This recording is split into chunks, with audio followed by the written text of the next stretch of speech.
Well, good afternoon, everyone, and welcome to the Expo. Excited to see so many faces, so many parents and students looking to consider coming to university or college in the United States.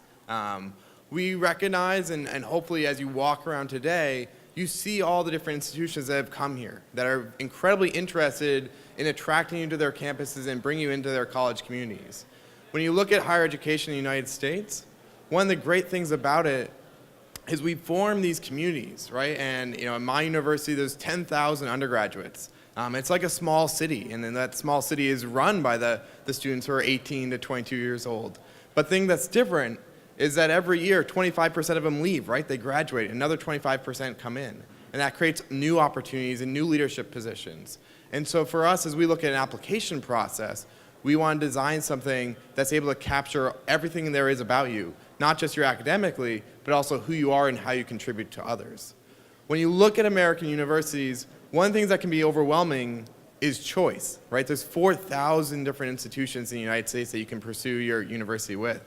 And for us, it's opportunities like this to walk around, get to know the different representatives, get to know what's interesting about their schools and what they specialize in, where you get to figure out what are the ones that fit you well. You're going to hear from students and former students that have graduated from these universities and have an idea of how they really selected what school is right for them. Some of it might have been because of programming or academics. Some of it might have been about opportunities extracurricular, opportunities to do research.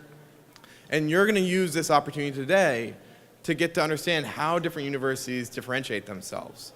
I want to give you a little bit of window into how we review your applications because, right, that's what's going to be important as you go through in that application process. And for us, it starts off looking at your academic record, right? Like the universities up here in Canada, we use your SAT scores, we use the marks you received over the grades.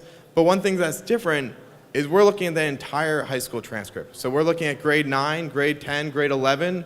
Usually by the time that you're applying, there are no marks for grade 12, but we'll at least know what courses you've chosen, right? Because we want to know how you've challenged yourself.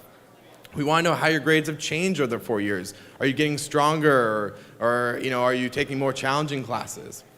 On top of that, we're going to look into letters of recommendations that your teachers will write, right? Because I may know that you got a 92 in a class, but what did you do to earn that grade? How do you interact with others? How do you work in group assignments? What are your strengths? What are areas that you need to become better as a student? We can only learn that through the narrative that your teacher will share with us in a letter of recommendation. And then again, as I mentioned earlier, we're building a community, right? And so we're looking to get to know about you and your personality and your characters and how you write about yourself in your application essay. And your application essay is your own piece of paper, right, where you have complete control. When you're doing your application, 90% of it is already set in stone, right? Your grades are your grades, your classes are your classes, but that essay you still have 100% control on until you press submit. And then as well, we're going to ask you about your activities. What are you involved with at your school, and what are you involved with outside of your school? Because that gives us a picture of what we think you might do once you come to our campuses. There's a lot of different schools to choose from, and you're going to apply to multiple places. And as a result, you're going to have some opportunities in front of you, right? And it can get scary at times when you're looking at different acceptance rates and things of that nature. But you'll work with your counselors, your family, your peers, and they're going to help you build a list that makes sense for you. As you come get to know us, right, you're going to start narrowing down. Am I looking for an urban school? Am I looking for a rural school? Maybe a small liberal arts college or a large research university?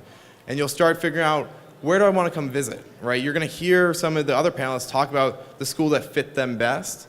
And often you don't really come to know that until you're standing foot on a campus. Luckily, living here in Toronto, in such a global city with an international airport, you can get to all of our campuses pretty easily, often on a direct flight.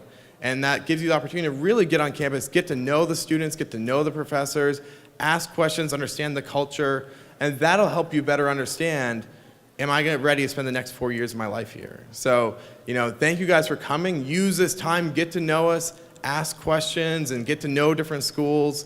But know that this is a journey. It's a process, and you're not going to leave today saying, okay, these are the 4 schools I'm applying to. You're going to leave today knowing what you want to dive deeper into, right? And you're going to go back at home, and you're going to get on colleges' websites, you're going to look at different opportunities, and then over the summer, you'll say, okay, these are schools I'm applying to, and hopefully about 11 months from now, you'll have a nice stack of acceptance letters in your mailbox. So thank you guys for coming.